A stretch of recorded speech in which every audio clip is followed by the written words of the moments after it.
Hello everyone, आज हम पढ़ेंगे सिकंदर का भारत पर आक्रमण। सिकंदर ने भारत पर आक्रमण किस प्रकार किया था, आज हम ये पढ़ेंगे। इस समय उत्तरी भारत में मगध के साम्राज्य का उत्कर्ष हो रहा था। भारत का संपूर्ण क्षेत्र छोटे छोटे राज्यों में विभक्त था। ये राज्य सदैव एक दूसरे से संघर्षरत रहते थे, एक दूसरे से युद्ध लड़ते रहते थे। इस राजनीतिक कमजोरी का फायदा उठाकर सिकंदर ने 326 ईसा पूर्व में भारत पर आक्रमण कर दिया। सिकंदर मकदूनिया के शासक फिलिप का पुत्र था।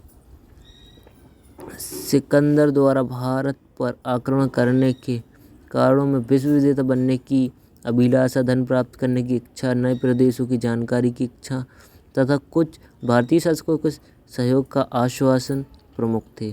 326 ईसा पूर्व में सिकंदर सिंधु नदी पार कर तक्षशिला की तरफ बढ़ा।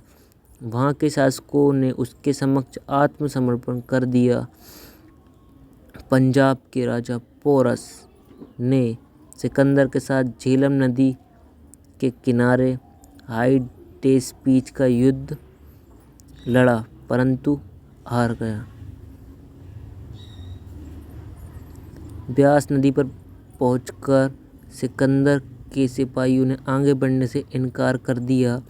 इनकार करने के प्रमुख कारणों में सैनिकों द्वारा लगातार युद्ध से उत्पन्न हताशा,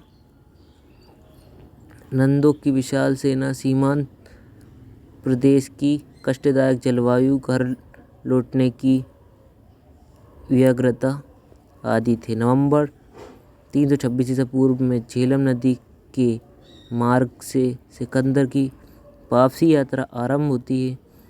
वह भारत भूमि छोड़कर बेबीलोन चला गया, जहां 323 ईसा पूर्व में उसकी मृत्यु हो गई।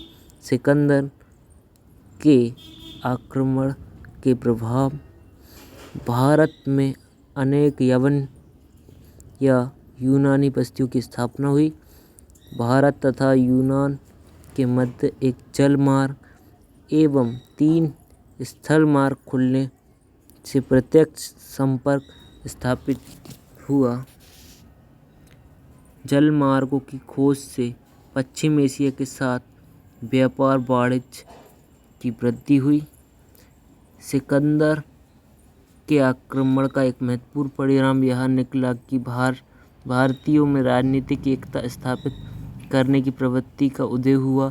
सीमांत प्रदेश के राज्य इतने कमजोर हो गए थे कि चंद्रगुप्त मौर्य ने आसानी से उन्हें अपने अधिकार में लेकर भारत में प्रथम साम्राज्य की स्थापना की।